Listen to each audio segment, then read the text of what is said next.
Hey y'all, it's KimBoo, and in this video I'm going to be talking specifically about the personal projects management method that I've created to help solopreneurs figure out what the heck they're doing. And in this particular video, it's going to get a little in the weeds, so if you aren't familiar with PPM or you're just now getting into PPM, it might help you, might clarify a few things. But if you're not using PPM at all, well, it still might help you a little bit because we're going to be talking about terms. It's an explainer. So let's go ahead.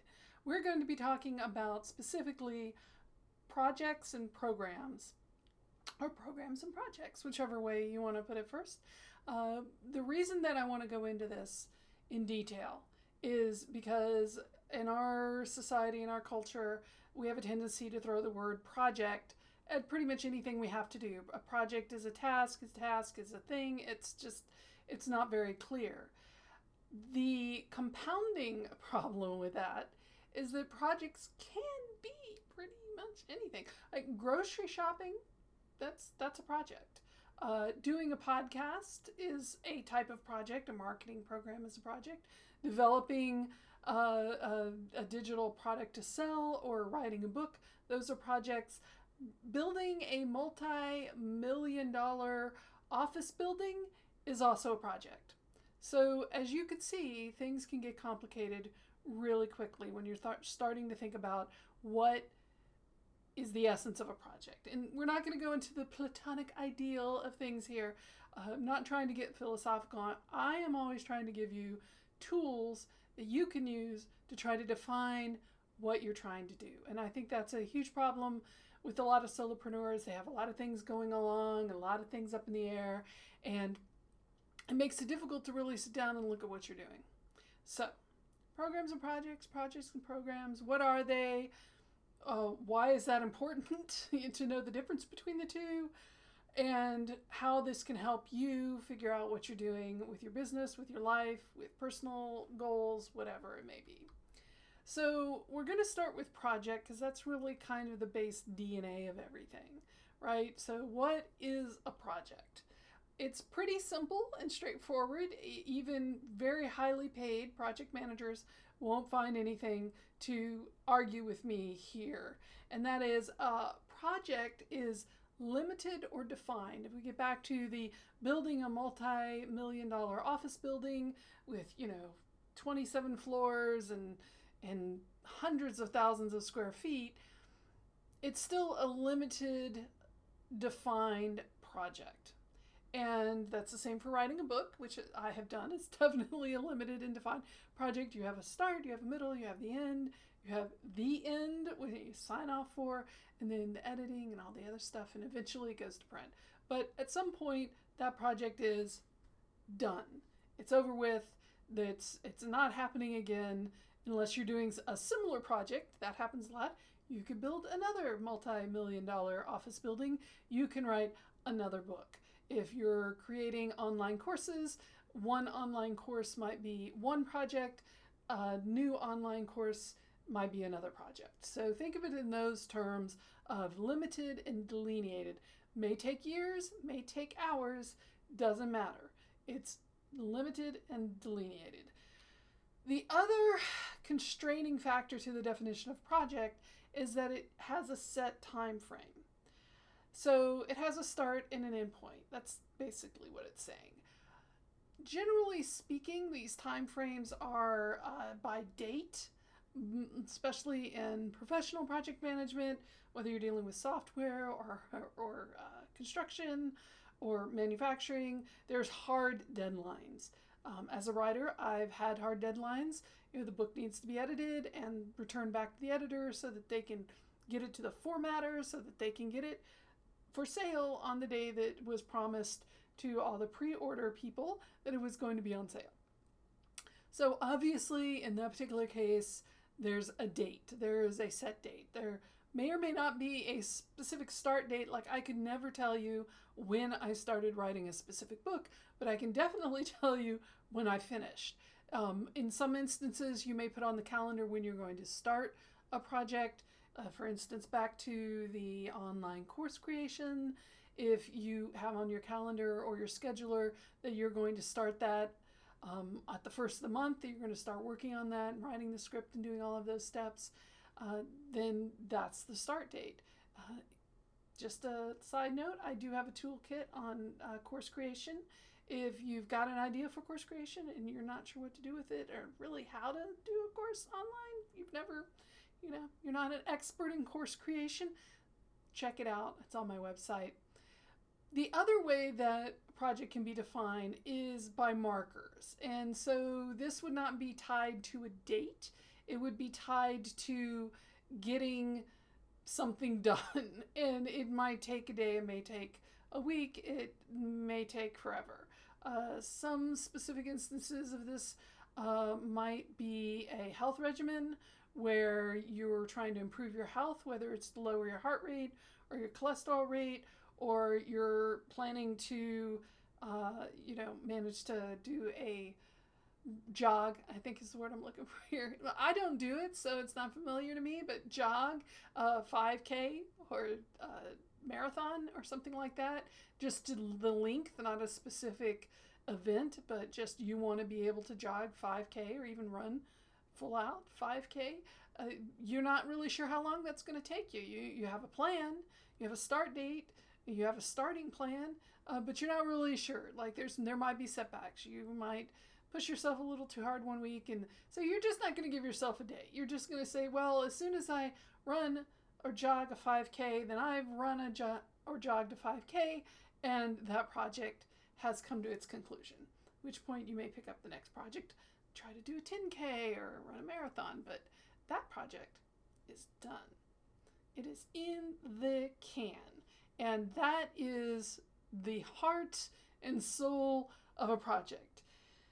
It's limited, delineated, it has a start and a finish. And whether that start and a finish is a specific task that starts, a specific marker that marks the ending, or whether it's a start date and end date, doesn't matter. That's what a project is.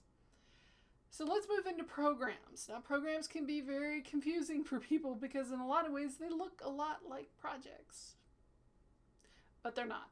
And that is an important part when you're working on your worksheets in PPM, is knowing the difference between a project and a program, which really comes into play on your perpetual calendars. Because if it's a program, it's going to be something that's repeating. And that's really the heart of what a program is. It is repeated. Now, there may be times when a project has programs in it. For instance, if you have a business, you have marketing as a project, I guess, but then there might be something like a podcast, which is what I do over for the Author Alchemist, and that is repeated. So it is a little confusing sometimes, but you just have to remember that there's no complete date. There's no it's finished, it's done date. There's also no start date. A really good example of this that I like to use with people, and especially with my clients, is laundry or other household chores. If you don't do laundry, doing the dishes. This is something that you have to do over and over again. And it's a project. Like, it has a start and an end in the sense that you start by gathering up all the dirty laundry, and then the next step is you put it in the washer or you separate them, depending on what kind of laundry person you are. You go through the steps of the laundry, and then voila, it ends when you put all the clean, folded clothes where they belong, wherever that is. Whether that's a chair or a dresser or, for me, hangers, it's done. But the key, the thing that makes it a program, is that once you put everything away, you're starting the process over again. In fact, you've probably already started the process over again even before you finished, because the clothes you're wearing are going to need to be washed. So at that point, you've got a little bit of overlap. The start isn't real clear. Like, when does laundry start? When you're born? Before you're born? But whatever it starts, it just keeps going. And that makes it a program. As I said earlier, my podcast is a good example of a program.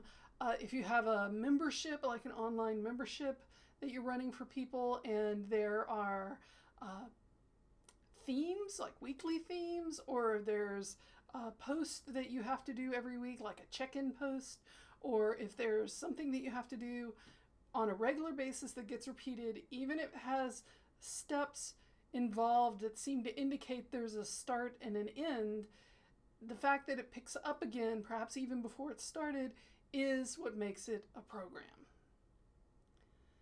Hopefully that makes sense. Basically, when you talk to project managers, what they'll tell you is that a program is just a repeated project. So if you want to think of it that way, you can think of it that way too. Those are the important things to keep in mind when you're looking at projects versus programs. Why is this so important? One of the key elements that I saw with solopreneurs like me, I'm using my own self as an example here, is that we became so enmeshed in the steps and the tasks that we got lost in the weeds and we forgot what the project or the program was.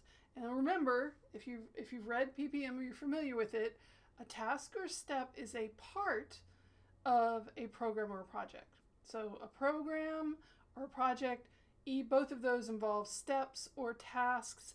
I use step and task interchangeably because it really does depend on what the project is, or the program is. It depends. It just depends. Sometimes one word works better than the other, so I use them interchangeably in PPM. But just remember that they're the lowest step of the ladder. They're part of something bigger. They are part of projects, right? So you've got tasks, and then you've got programs and projects, and then at the top level you've got guideposts, which is not what this video is about at all.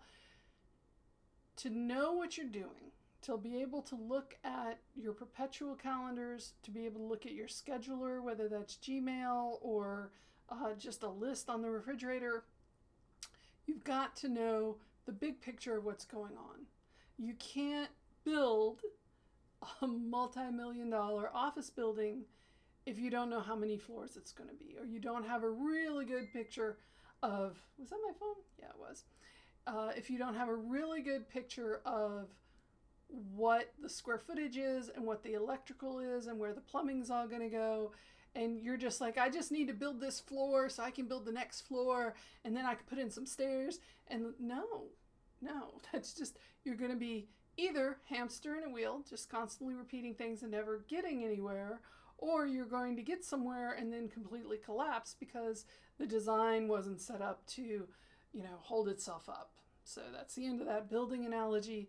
But you get the idea, I hope, of what I'm getting at, that if you know what you're working on, you can adjust your schedule, you can adjust your plans, you can adjust everything around those plans, and progress, which is what we want to do, right? Even programs progress. Like I would say my podcast, using that as, or anybody's podcast really, you start out, you may have like 3 subscribers, right? Like your mom and your best friend and your sister, right? Those are your subscribers. But then as the program continues and you keep repeating the steps involved in doing that program, in a year from now, you may have thousands of subscribers. So that is progression, even though you're doing the same thing over and over again, which is where the laundry analogy falls apart, because really laundry never progresses. And honestly, there's going to be some things that are kind of like laundry.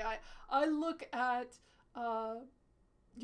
social posts on Twitter, which is where I mainly live, but on Twitter or Facebook, kind of like laundry to me. Like it's not fun, but it has to be done. It's on my list of tasks of things to do in regard to marketing, and so I have to do it. So those are a program that are just going to keep going and going to get repeated and aren't going to be a lot of fun, but are important for my business.